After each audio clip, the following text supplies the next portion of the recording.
Prontinho, está gravando. Boa noite, pessoal. Estamos começando agora mais uma rodada de estudo, né? Terminamos a rodada passada que estávamos estudando Apocalipse capítulo 12. E aí, o tema mais voltado foi Apocalipse capítulo 11. E fala sobre as duas testemunhas. Na verdade, Apocalipse capítulo 11 fala sobre muitas coisas, tá? E uma delas é as duas testemunhas, que aparece nesse capítulo 11, mas a gente vai abordar muitos assuntos dentro do Apocalipse capítulo 11. Então, eu espero que você fique com a sua Bíblia aí, ligadinho, tá? Para poder estar estudando junto com a gente. Bom, aqui você tem espaço para poder perguntar e comentar. Se você quiser fazer alguma pergunta ou comentar alguma coisa, basta você clicar no sinalzinho que tem aí da mãozinha, pedindo autorização para poder falar, e a gente vai estar passando a vez para você poder estar falando, tá bom? Se você quiser fazer qualquer pergunta ou comentar alguma coisa dentro do assunto, você é livre para poder estar comentando aqui junto com a gente. Todos são bem-vindos, todos podem falar, tá bom? Agradecemos a participação de cada um de vocês. Antes de nós começarmos o nosso estudo, vamos fazer uma breve oração, e eu convido o Joelson para poder estar fazendo essa oração com a gente. Oremos. Santo e eterno Deus, obrigado por este momento em que estaremos dando início a mais um estudo. Desta vez, Apocalipse 11. Ajude-nos a perceber a importância deste capítulo ao longo da história, no nosso presente, mas também para a realidade futura. Capacita-nos e ilumina-nos a mente através do Teu Espírito e nos auxilie também através da proteção e ministério dos Teus anjos. Abençoe a cada integrante que já se faz presente e aqueles que, porventura, vierem a ingressarem nessa sala de bate-papo e de estudos. Em nome de Jesus, nós oramos. Amém. Amém. Então, vamos começar o nosso estudo de hoje, baseado em Apocalipse capítulo 11. Então, peço para você abrir a sua Bíblia, deixar aí aberta em Apocalipse capítulo 11. E vamos dar sequência ao nosso estudo, tá? Ao início do nosso estudo. Nós começamos em Apocalipse capítulo 11, em versículo 1, dizendo o seguinte: E foi-me dado uma cana semelhante a uma vara, e chegou o anjo e disse: Levanta-te e mede o templo de Deus, e o altar, e os que nele adoram. Bom, Apocalipse já começa com uma coisa meio estranha. Deus, o anjo fala para João que ele deveria medir o templo de Deus, o altar e os que nele o adoravam. Mas temos um problema. Na época que João estava lá na ilha de Patmos e recebeu essa visão, que foi por volta do ano 90 para o ano 100, né, que já estava perto dele falecer, foi ali em volta desse ano aí, Jerusalém não existia mais. Já tinha sido sitiada, destruída, né? O templo não existia mais. O templo de Deus já tinha sido destruído. Os romanos cercaram, sitiaram Jerusalém, entraram dentro de Jerusalém, tocaram fogo, derrubaram o templo do Senhor, né? O santuário foi todo destruído. Quando Jesus, lembra que Jesus tinha falado, não ficará pedra sobre pedra que não seja derribada, ele estava falando referente a essa invasão romana. Então, foi destruído esse templo. Mas aqui nessa visão, ele tem uma visão dizendo que ele deveria medir o templo de Deus, o altar e os que nele adoram. O que nós vamos tentar descobrir hoje é que templo é esse que ele tinha que medir e por que ele tem que medir, o que significa isso, medir. Então, antes de passar a voz para cada um de vocês poder estar falando, comentando, eu vou soltar esse vídeo aqui desse pastor, que ele vai nos ajudar um pouquinho a compreender mais ou menos esse pedacinho, esse início de Apocalipse capítulo 1. Eu vou soltar um trecho, se vocês não estiverem ouvindo, vocês me falem, tá? Eu vou soltar só para ver se vocês estão ouvindo. Mensagem profunda e significativa para a gente compreender. Mensagem profunda e significativa para a gente. Vocês estão ouvindo? Está ouvindo? Sim. Pronto. Sim. Ouvindo, né? Sim. Então, pronto. Vou soltar o vídeo agora, é só vocês assistirem e prestem bem atenção na explicação que ele vai dar. para essa parte de Apocalipse capítulo 11, verso 1. Opa, peraí. Mensagem profunda e significativa para a gente compreender o capítulo 11 e compreender alguns aspectos da revelação profética. O que a gente precisa compreender em relação a isso? O caniço que se refere ali era uma vara de medir. Ezequiel, capítulo 40, vai tratar disso e apresenta essa explicação. O verbo medir, ele pode ser em um sentido figurado. Muitos estudiosos vão entender que medir ali significa julgar ou avaliar. Se a gente vai aos evangelhos de Mateus capítulo 7, Marcos 4, 24, a palavra utilizada, Mateus capítulo 7, por exemplo, nós não precisamos ler, mas Jesus fala sobre julgar. A palavra ali é metrel, que é a mesma palavra usada aqui no verso 1. Ou seja, esse medir não é literalmente tomar medidas, mas é julgar. Mas o que é, por que foi dada uma vara para João julgar? O que é que era para ser julgado, né? É interessante que no Antigo Testamento a ideia, medir, né, invocava a ideia de juízo com respeito a quem vivia e quem morria. A gente tem uma referência disso, vale a pena, isso aqui é o santuário, tá? Só para a gente entender um pouquinho. Aqui você tem uma parte, aqui você tem átrio interno e externo. Por que você tem essa divisão no átrio interno? Átrio interno é a parte que ficavam os sacerdotes, ficavam os israelitas, ficavam as mulheres.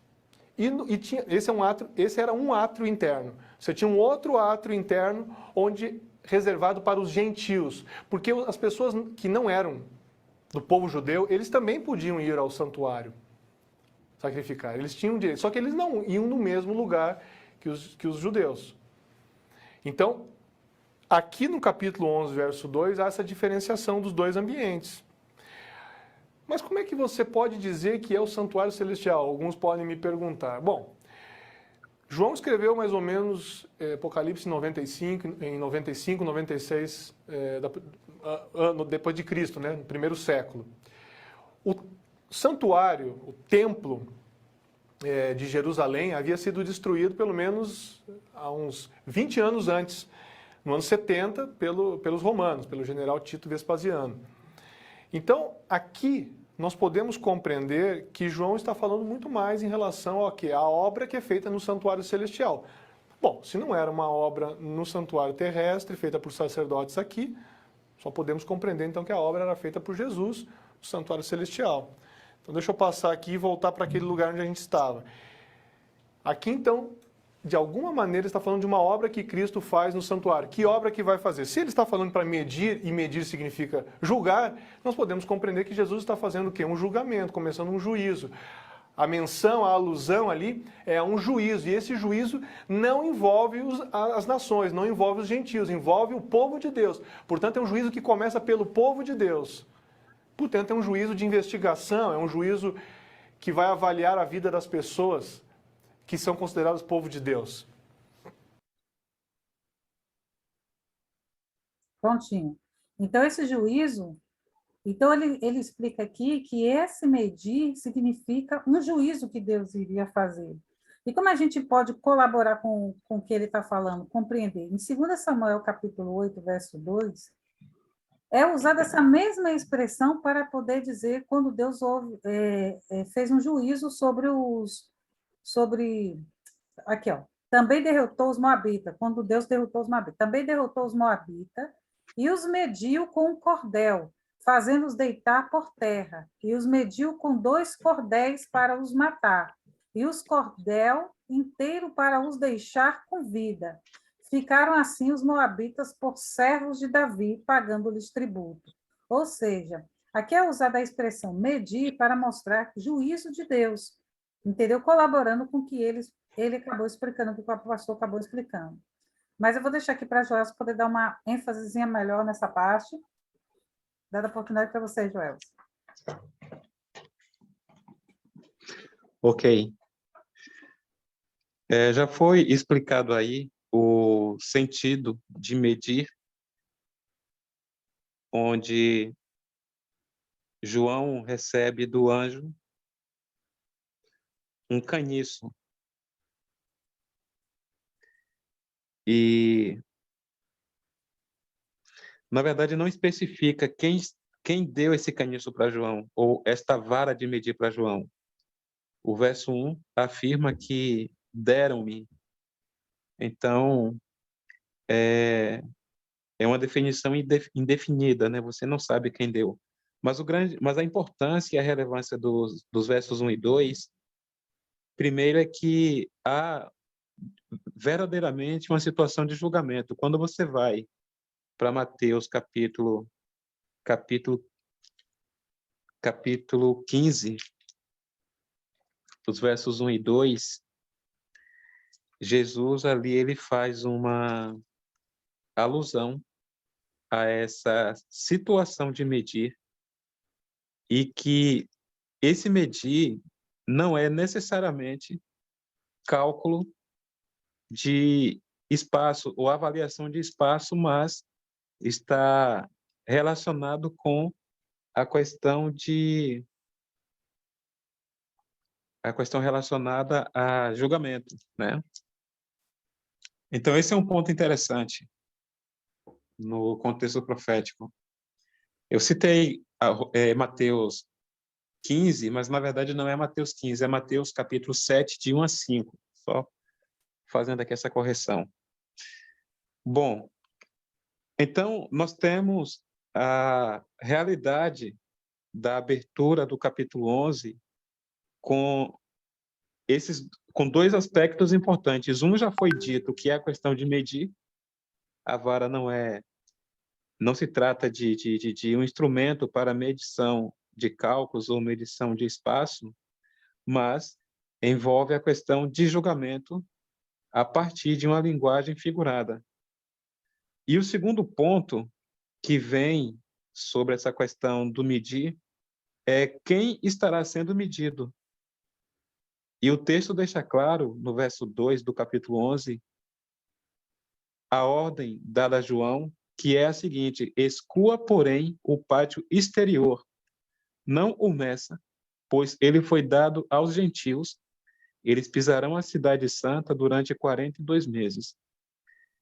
Se calcularmos esse período de tempo relacionado com 42 meses, nós chegaremos a 3 anos e meio, ou, se calcularmos em dias, isso dará 1.260 dias, que em profecia significa anos. É interessante notar que o único evento na história e na narrativa profética e cumprimento profético que perfaz esse período de 1.260 dias, anos, é só a questão relacionada com a perseguição papal, que vai de 538 a 1798. Se pegarmos esses dois pontos como partido, o start para a contagem desse período de 1.260 anos, nós teremos exatamente no contexto histórico a perseguição da Igreja Romana, que cessa ali em 1798. Mas qual é a ligação desses dos versos 1 e 2 com relação à Igreja Romana? É que nós temos um cenário importante aqui, que é quem está sendo medido e quem fica de fora. Curiosamente, quem está sendo medido aqui e contado são os adoradores. Gelson, Oi? Gelson, não Está me estamos ouvindo? ouvindo. Agora sim. O curioso e o ponto interessante a ser destacado aqui é quem está sendo medido. E o texto deixa claro que quem está sendo medido aqui são os adoradores que lá estiverem no contexto do santuário, né? E fica de fora dessa situação de medir ou de julgamento aqueles que estão no pátio exterior que foi deixado de fora. João recebe a ordem para que o pátio exterior fique de fora, porque ele seria pisado pelos gentios durante 1.260 anos, ou 42 meses. Bom, sabemos que em 1844 iniciou-se no céu o julgamento investigativo. E esse julgamento, ele começa pela casa de Deus. E é interessante percebermos que os gentios eles estão de fora desse processo. Por quê? Porque a fase do julgamento dos gentios só acontece depois do julgamento do povo de Deus. E o nosso julgamento não é para condenação. O propósito é salvação, de forma que, como povo julgado nesse momento da narrativa bíblica, a nossa situação diante de Deus é de esperança, porque diz Hebreus que nós temos junto ao Pai Cristo como nosso advogado intercedendo por nós. Então esse julgamento é um julgamento de esperança, e felizes daqueles que são participantes deste momento do juízo de Deus, do julgamento de Deus, que ele tem como objetivo salvação. E para fechar o meu comentário, essa questão do julgamento ela tem um contexto bem amplo. Por quê? Porque essa fase de Apocalipse, capítulo 11, ela começa exatamente no período de Filadélfia. E na carta à igreja de Filadélfia é dito que uma porta é aberta e essa porta, após aberta, não pode ser fechada. E é exatamente esse texto faz alusão à abertura do ministério sumo sacerdotal de Cristo no Santo dos Santos. Então, assim, encerrou-se uma etapa do ministério de Cristo no lugar santo, a primeira fase, e inicia-se uma segunda etapa no lugar santíssimo. De forma que esse texto de Apocalipse 11, ele está relacionado com o capítulo 16 de Levítico, que trata ali do dia da expiação, e é disso que o texto do capítulo 11 está tratando aqui. O dia da expiação era o dia de julgamento, mas julgamento para salvação e perdão, redenção e remissão de pecados. E nós estamos exatamente nesse processo, no âmbito do juízo investigativo. Então, você tem Levítico, capítulo 16, mas tem também o livro de Daniel, o capítulo 25, o capítulo 7 de Daniel, também apresenta ali como que o Filho do Homem indo ao Ancião de Dias para que ali fosse abertos os livros, no contexto de Daniel. E sabemos que existem livros que fazem parte do processo de julgamento nos céus, o livro da vida, o livro memorial e o livro da morte. Então, são esses os livros abertos para que sejam ali identificados o povo de Deus que, no processo de julgamento, permanecem com seus nomes alocados ou registrados no livro da vida, né? Então, a nossa alegria é saber que nesse processo de julgamento, que começa no contexto de Apocalipse, aqui no verso 1 e 2 do capítulo 11, a obra de Deus é no sentido da manutenção de salvação e de vida eterna para aqueles que já estão alistados no contexto de adoração do templo. Então, nós estamos sendo contados para a salvação. E, por fim, nós temos Daniel 8,14, onde temos uma profecia de tempo ali que é dita da seguinte forma: até 2.300 tardes e manhãs e o santuário será purificado. Existem outros elementos de textos presentes na Bíblia e que não dá para a gente colocar aqui agora, mas, em resumo, o capítulo 11 de Apocalipse, versos 1 e 2, trata desse momento tão importante da experiência do povo de Deus no contexto de adoração e de batalhas e conflitos seguidos de vitórias pelo sangue do Cordeiro no âmbito do grande conflito. Obrigado, Joelson, pela sua participação aqui conosco, nos ajudando a compreender cada vez mais a palavra de Deus. E olha que coisa interessante também. Apocalipse 10 está intimamente ligado com Apocalipse capítulo 11. Por que em Apocalipse 10 termina com João sendo designado para pegar o pequeno rolo e comê-lo? E ele foi informado que deveria profetizar novamente, depois que ele teve aquela sensação, doce na boca e amargo no véu, E ao passar por toda aquela sensação, o anjo aparece para ele e fala assim, importa que profetize outra vez.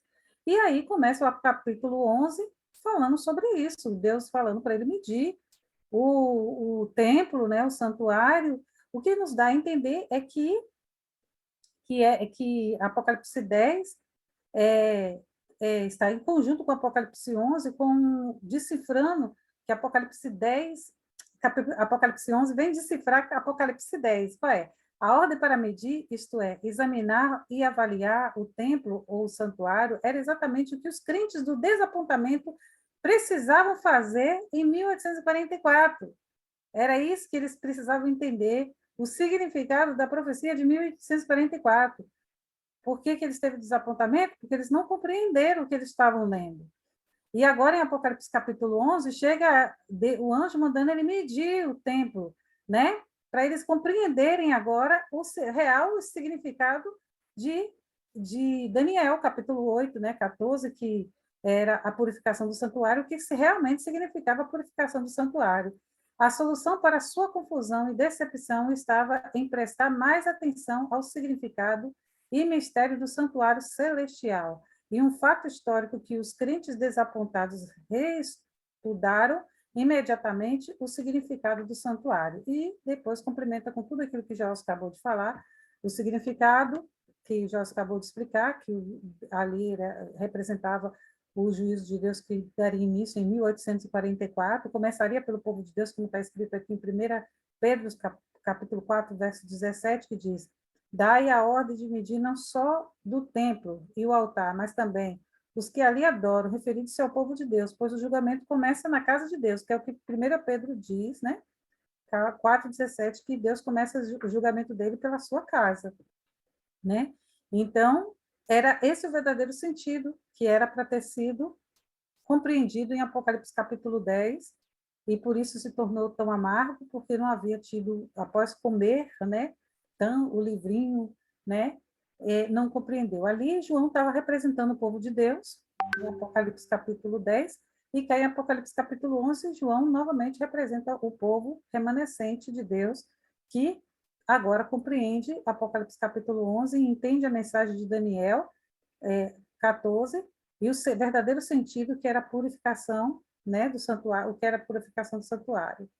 Então, a gente já compreendeu mais ou menos aí o que está querendo dizer para a gente Apocalipse capítulo 11, né?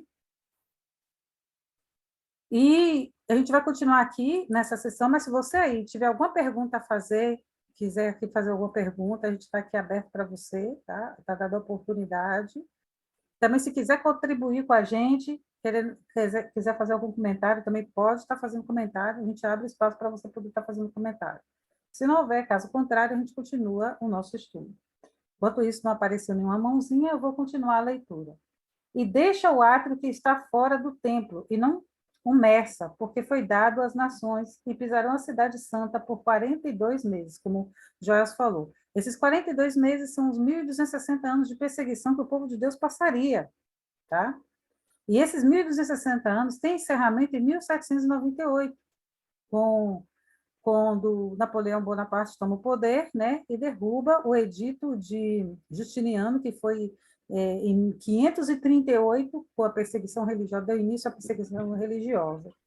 E esses 1.260 anos dão término com a derrubada desse edito de Justiniano, né? Então, agora a gente vai ver o que representa a Cidade Santa. Onde aparece a Cidade Santa? Aparece aqui no Apocalipse capítulo 11, né? Vamos ver essa parte aqui onde fala da Cidade Santa.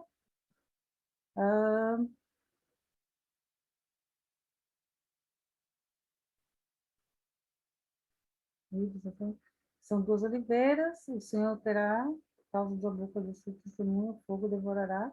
E se alguém prender a causa do certamente, a gente está aqui, a gente ficou meio ruim hoje, não estou conseguindo ler direito, minha visão está super ruim.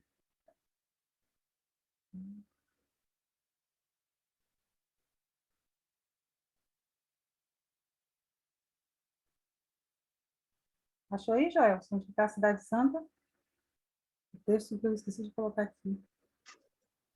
Pisarão a Cidade Santa. O texto sobre a Cidade Santa em Apocalipse 11 capítulo é o 11, verso 2. é o verso 2, né? É porque eu estou super É. ruim.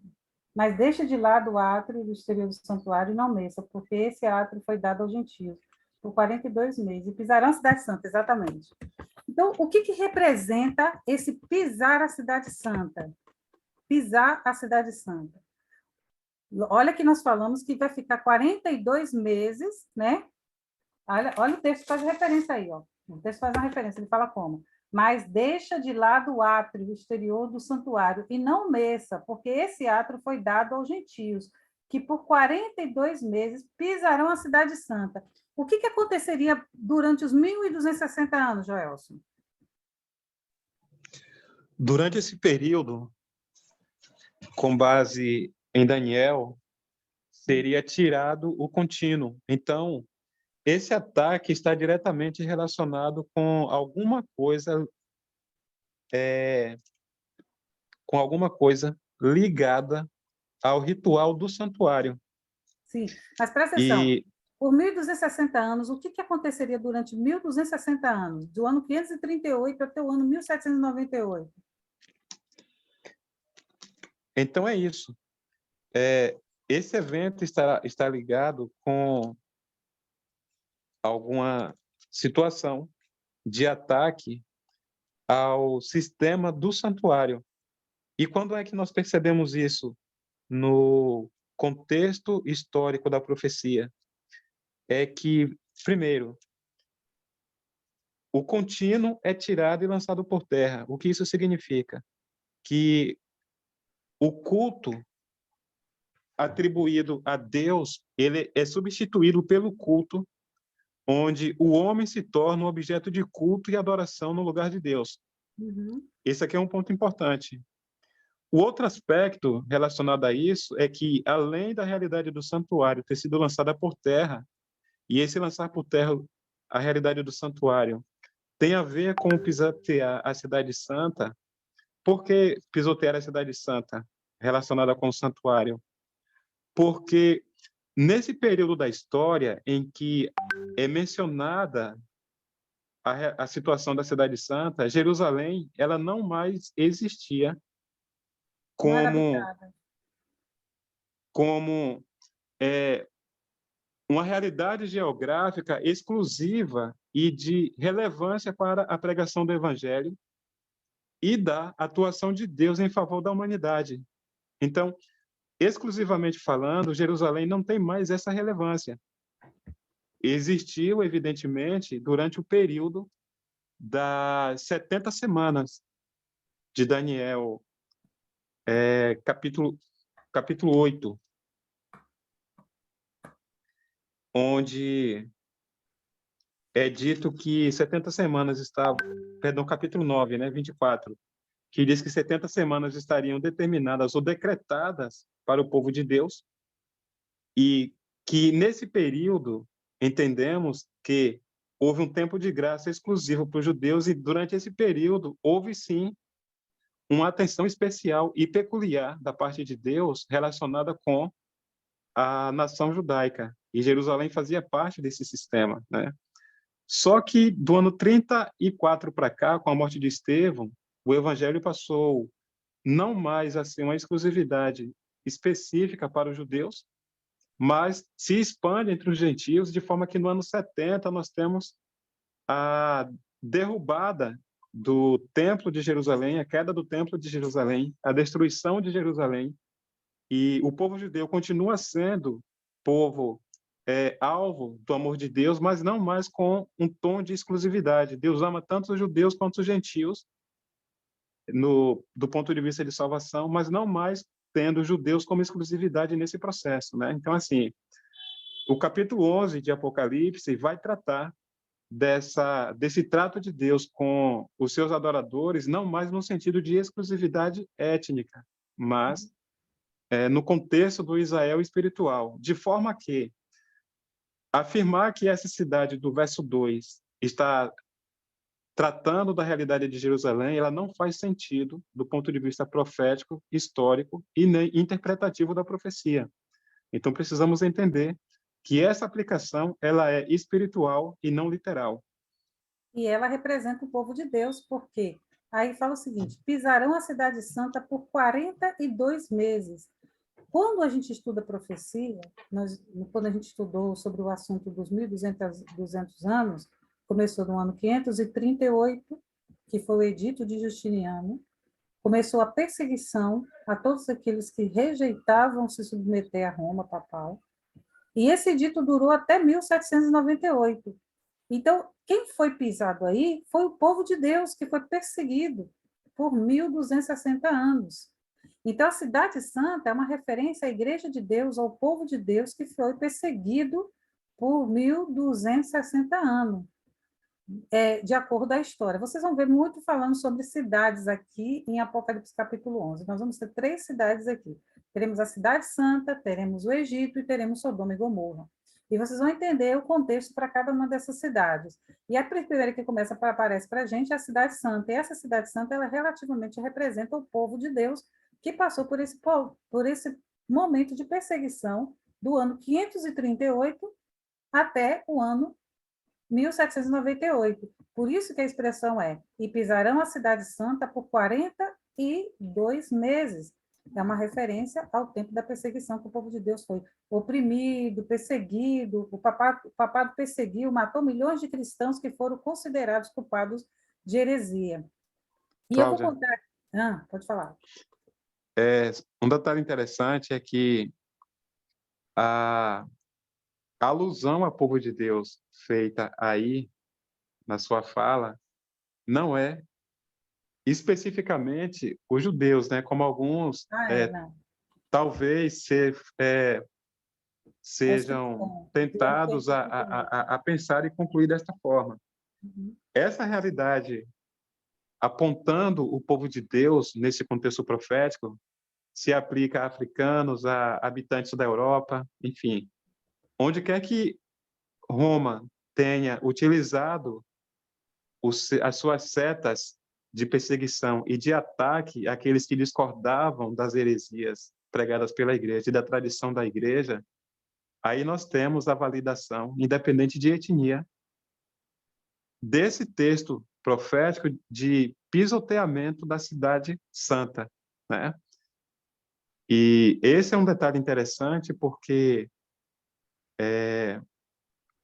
somos parte desta geração eleita, desse sacerdócio real, em que Satanás luta com todas as forças para neutralizar a influência e a atuação desse remanescente no contexto do grande conflito, né? Então, assim, o que tem sido apresentado a título de perseguição e de opressão ao povo de Deus no capítulo 11 não está restrito ao capítulo 11 do ponto de vista histórico, mas é apenas parte de um processo de perseguição que se estende até a volta de Cristo. Então, haverá uma nova perseguição no contexto da igreja, e o estudo do que está sendo apresentado aqui do ponto de vista histórico em Apocalipse 11, tema do nosso estudo hoje, não é um elemento isolado no tempo, mas é evidência e um retrato daquilo que vai acontecer no futuro breve com relação ao povo de Deus, numa fase da história em que estas coisas parecem impossíveis de acontecer. Alguns caem na tentação de achar que estamos num momento de maior conhecimento, e é verdade, estamos num momento de grande conhecimento, de grandes avanços na teologia, na ciência, na sociologia, em todos os segmentos da área do saber, mas isso não impede ou não impedirá o cumprimento de profecias que terão lugar nessa idade ou nesse momento de conhecimento e de uma ampla realidade da razão que nos remete ao momento da Idade Escura ou da Idade Média. Então, teremos a nova Idade Média no momento de saber e de muito conhecimento, porque a Bíblia assim o diz, e quando Deus fala antecipadamente, antevendo o que vai acontecer, ele fala com base na sua leitura presciente, onisciente do futuro. Joelson? Oi? Parou um pouquinho. Falhou aonde? Mas eu já terminei o comentário. Ah, você terminou, né? Ah, então tá bom. Obrigada. Então, bom, e continuando o comentário aqui, eu quero que você se situe em que tempo nós estamos falando aqui em Apocalipse capítulo 11. Quando Apocalipse capítulo 11, verso 2, ele está chamando a nossa atenção para a gente saber em que parte da linha do tempo nós estamos falando aqui. Como Joelson bem abordou aí, ele falou Idade Média. Tudo começa no ano 538, século 6, entendeu? Quando os bárbaros invadem Roma e criam o poder e começam a se estabelecer, e já se estabeleceram, entendeu? E esse poder, Roma se divide em dois impérios, né? Império Ocidental e Oriental, e só que está no Ocidental está o papado, e lá no Oriental está o reino secular romano. Esse reino secular romano dominava uma grande parte do Império Romano, e cá no Ocidental os bárbaros já haviam tomado o poder, mas a maioria haviam se convertido à Igreja Católica, renderam-se à Igreja Católica, e então, com o decreto de Justiniano, dá completamente o total poder ao Império Papal. Ele se torna um Império Papal, porque agora os reinos bárbaros se submetem a ele, e também o Império Ocidental romano se submetem a ele, e esse edito do ano 538 dá início na era, na Idade Média. E quando fala de 42 meses, 1.260 anos, nós vamos passar toda a Idade Média, né? E chegamos até a Idade Moderna em 1798, tá? E quando esse decreto é colocado abaixo por Napoleão. Mas agora, aqui, nessa parte do slide, eu vou mostrar para vocês uma pequena parte só do que o Império Romano, quando esteve no poder, foi capaz de fazer para perseguir o povo de Deus. E eu já estou aqui já há séculos, já à frente do ano 538, já estou perto da época quando, em 1572, quando eu vou narrar essa história aqui, que aconteceu ainda no período da monarquia, entendeu? Ainda no período da monarquia, e essa história que aconteceu, essa história bárbara, que está nos livros de história, que você pode pesquisar no Google e verificar tudo que a gente vai estar falando aqui. Na verdade, tudo que a gente vai estar falando aqui é bem interessante, porque você, quando a gente trabalha, estuda a história no método historicista, você pode estar acompanhando a profecia também dentro da história, né? E muitas coisas ainda vão acontecer, mas você já pode estar tendo as suas comprovações. É por isso que eu sempre digo assim, é importante a gente estudar profecia, porque a Bíblia já diz que sem profecia o povo se corrompe, né? Sem profecia o povo se corrompe. E por que sem profecia o povo se corrompe? Porque não tem um meio mais forte de você reafirmar a sua fé do que a profecia. Porque quando você vai ler na profecia, estudando a profecia, você vai vendo as coisas se comprovando. A Bíblia esteve certa, e a Bíblia escreveu isso há muitos anos atrás, e a coisa está se comprovando aqui na frente, entendeu? Se comprovou, os livros estão comprovando tudo isso. A história realmente aconteceu desse jeito, e eles já tinham falado isso muito antes da história acontecer. Então, isso faz com que a nossa fé cresça cada vez mais naquilo que Deus, porque Deus vem nos avisando com antecedência as coisas que vão acontecer.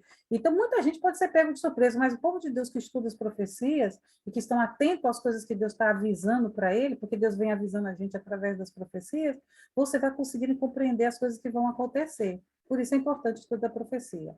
Agora nós vamos ler um texto do grande conflito aqui, você depois quiser marcar aí, quiser seguir com a gente. Olha só a barbaridade que foi feita ao povo de Deus na época em que o papado estava no poder e ainda existia o período da monarquia. Vou narrar uma história para vocês aqui que está no Grande Conflito, página 272. Nas ruas de Paris, de fato, Cristo foi crucificado na pessoa de seus santos. O mundo ainda recorda com horror, trêmulo, as cenas daquele ataque mais covarde e cruel, o massacre de São Bartolomeu, 23 e 24 de agosto de 1572.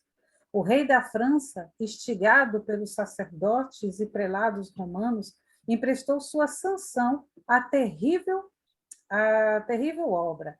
O sino do palácio, tocando à meia-noite, deu o sinal para o início da matança.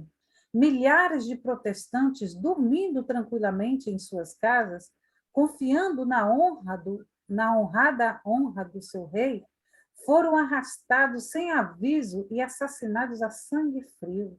Satanás, na pessoa dos fanáticos romanos, liderou a vanguarda.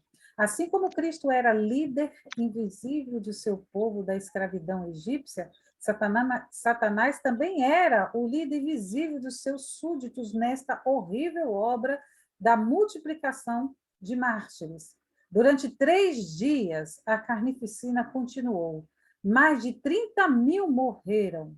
O resultado causou grande alegria às hostes das trevas. O pontífice romano, participando da alegria diabólica, proclamou um jubileu a ser observado em todos os seus domínios para celebrar esse evento. Que evento? Essa carnificina, chamado Massacre de São Bartolomeu. Vocês viram como eles eram? Isso é só a ponta desse iceberg. Muitas coisas foram acontecendo naquela época, as perseguições, e só para você entender mais ou menos o que ser cristão significava naquela época. E não fica só por aí não, tá? Ainda a história continua. Foi o pior dos massacres religiosos do século. Por toda a Europa, imprimiu-se nas mentes protestantes a indeleável convicção de que o catolicismo era uma religião sanguinária e traiçoeira. Vocês entendem agora, porque quando os cristãos protestantes fugiram para os Estados Unidos, tomaram horror ao catolicismo? Pois é. O historiador Claude Master traz o relato de uma contemporânea da seguinte maneira: as ruas estavam cobertas de corpos mortos, os rios ficaram manchados, as portas e os portões dos palácios respingados com sangue, carroças carregadas de cadáveres, homens, mulheres, garotas e até mesmo crianças eram jogadas no rio Sena, enquanto que torrentes de sangue corriam em muitas áreas da cidade. Uma menininha foi banhada no sangue de seus pais assassinados e ameaçada com o mesmo destino caso viesse um dia tornar-se um hugonote, que era uma corrente de protestantes que existia na época. Gregório VIII enviou ao rei a condecoração da Rosa de Ouro. O Papa encomendou um petdel para ser cantada em ação de graça, esse é o jubileu, né? Uma prática que persistiu em anos seguintes, e uma medalha foi cunhada com a frase Hugonotum Stregio, 1572, mostrando um anjo empunhando uma cruz e uma espada perto dos protestantes mortos.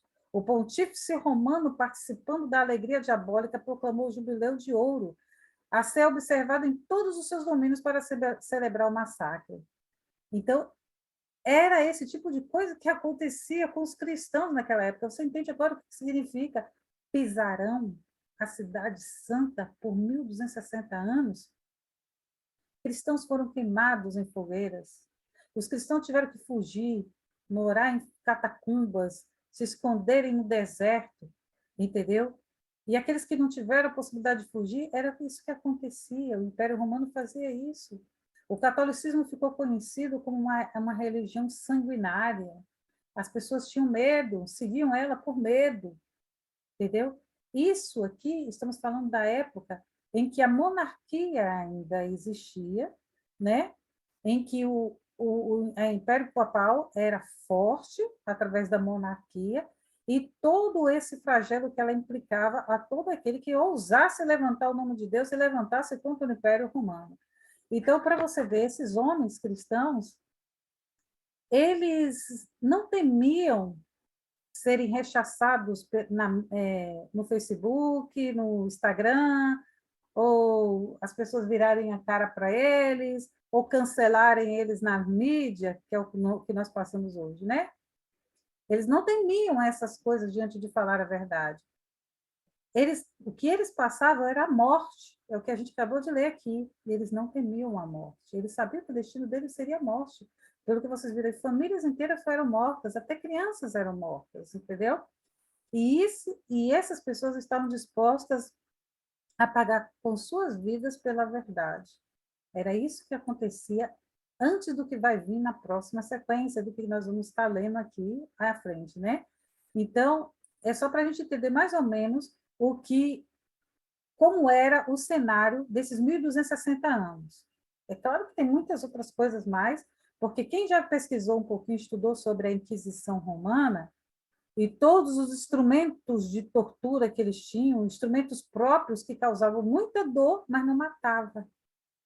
Entendeu? Porque o objetivo não era matar aquela pessoa rápido, era que a pessoa sentisse o máximo de dor possível e não morresse por causa daquela dor. Então, eles criaram todos os tipos de instrumentos mais sádicos que pode-se dizer, para poder infligir dor a todos aqueles que se levantassem contra o Império Romano. Triste nossa situação, né? Muito triste, né? Alguém quer comentar alguma coisa? Evelyn, Washington, Juliana, Camila, Paula, Kemuel. Quer comentar ou posso passar para frente? Gente, vocês que passando lá no chat. Pode passar. Pergunta aqui, Evelyn. Faz a pergunta, Evelyn. Não, foi só tipo um comentário mesmo. Porque quando eu li sobre a Santa Inquisição, né? Que de santa não tem nada. Só um momento, que tem uma caixa de som ligada aqui.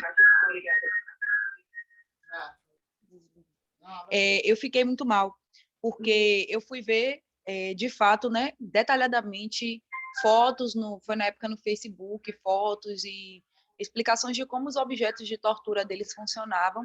Inclusive, muitos padres, não sei se eram bem padres, eles tinham umas pessoas específicas para cargos, que o objetivo deles era passar o dia, né, maquinando formas de torturas piores para que os cristãos eles desistissem da fé.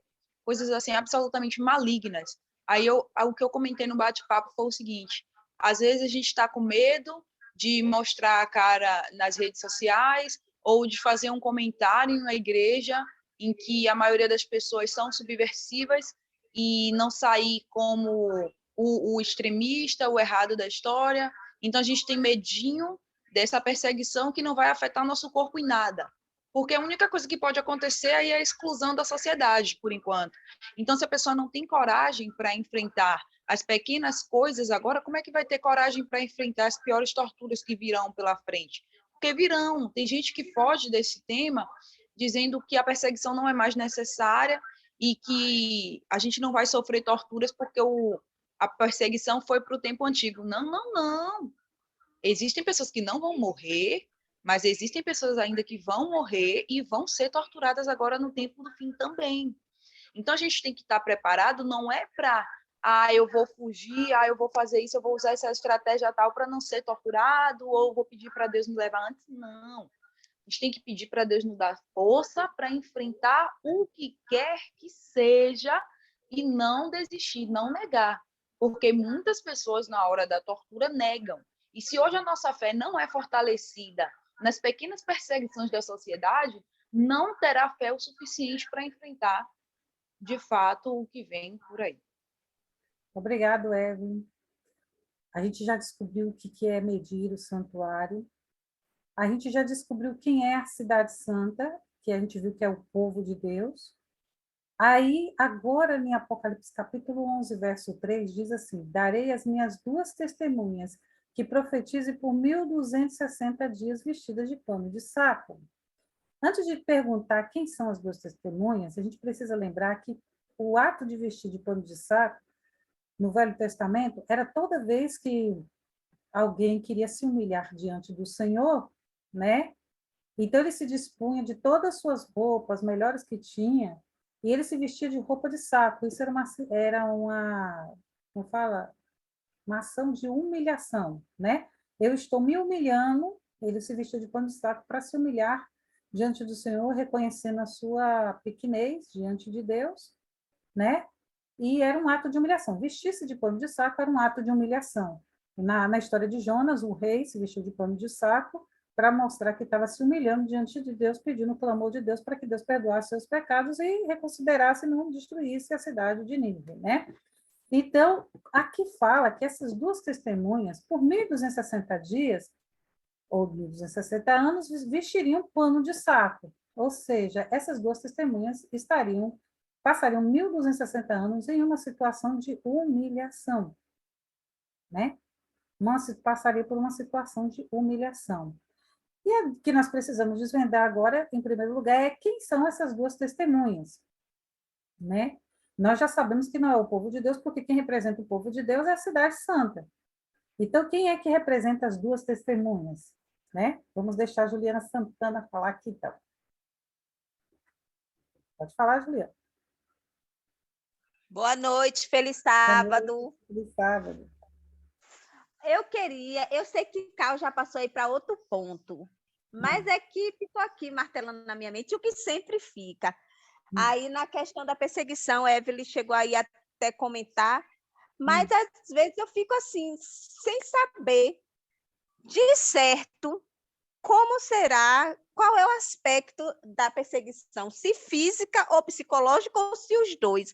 Porque eu já ouvi pregações falando várias vezes sobre a perseguição. E tem uns que tomam rumo para perseguição psicológica, que a perseguição vai ser psicológica, a nossa incerteza de estar ou não salvo, e algumas outras coisas. Só que eu já ouvi também, como Evelyn falou aí, sobre a questão física.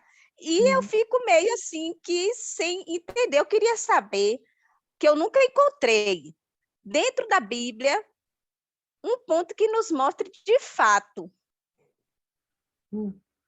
De fato, o quê? Se é psicológica ou física, sim. ou os dois.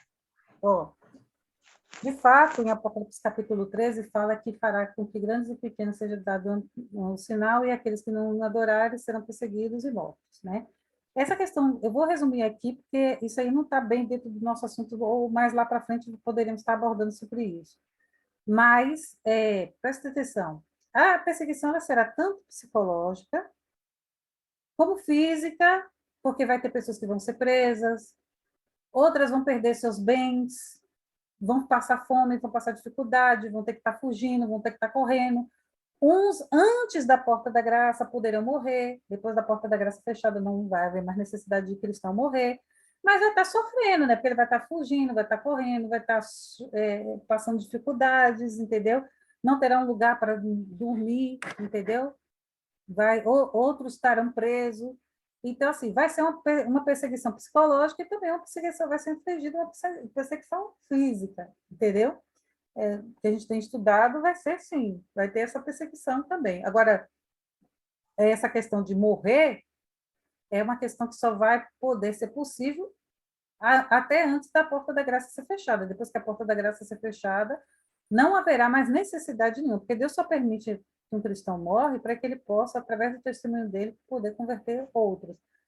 Se não há mais necessidade de conversão, não há mais necessidade de que o cristão morra. Então, já entra Deus intervendo nessa questão para evitar a morte do seu povo. Mas a gente vai ter mais outros estudos que vai abordar isso com mais propriedade, vai estar mostrando os textos, né, os versos que a gente vai poder estar mostrando. Isso aqui eu estou falando por alto, porque não, se Jorge quiser dar mais uma pincelada nisso aqui, beleza, tá? Não, a explicação ficou ao ponto. Eu só quero lembrá-los que o nosso horário já esgotou e que certamente o que você queria mostrar no próximo slide ficará para a semana que vem. Então, no próximo ano, esse daqui a gente nem desvendou ainda quem são as duas testemunhas, então vai ficar aqui, ó. A gente parou em Apocalipse capítulo 11, verso 3, tá? Aí, semana que vem, a gente volta de novo nesse assunto aqui e continua de Apocalipse 11, verso 3, para descobrir quem são as duas testemunhas, mas ainda tem muita coisa para a gente saber que está em Apocalipse capítulo 11, viu? Apocalipse capítulo 11, ele transita entre a Idade Média, depois vem para a Idade Moderna, tá? E ele não para lá na Idade Moderna, não, já vai para o tempo vai para o contemporâneo do nosso contemporâneo também. Então, você precisa estar ligadinho aí, porque a gente tem muita coisa ainda para falar e muita coisa para decifrar dentro de Apocalipse capítulo 11, tá? E mediante o auxílio do Espírito Santo, a gente vai estar aqui aprendendo junto, e eu peço para você também não faltar, porque quando você falta um dia, você perde, né, o desenrolar de todo o estudo que a gente vem fazendo. Muitas vezes a gente divide o estudo em 2, 3, 4 fases, porque o estudo às vezes é grande, então precisa ter consistência e constância, tá? A gente vai fazer uma oração aqui para dar encerramento. Eu peço para você que está aqui, são 12 pessoas que estão aqui conosco. Não sair depois da oração, esperar que a gente vai fazer um print com todo mundo, tá? Para a gente jogar no grupo, mostrando o pessoal, a quantidade de pessoas que está aqui compartilhando com a gente, estudou com a gente essa semana, tá? Joelson, você quer fazer algum encerramento aqui, Joelson? Não só agradecer a todos que entraram pontualmente na nossa live e que participaram com a atenção, a presença marcada no nosso estudo de hoje. Foi de fundamental importância cada um aqui. E vamos continuar comprometidos com esses momentos de estudos, porque estamos em momentos críticos no nosso contexto histórico, né?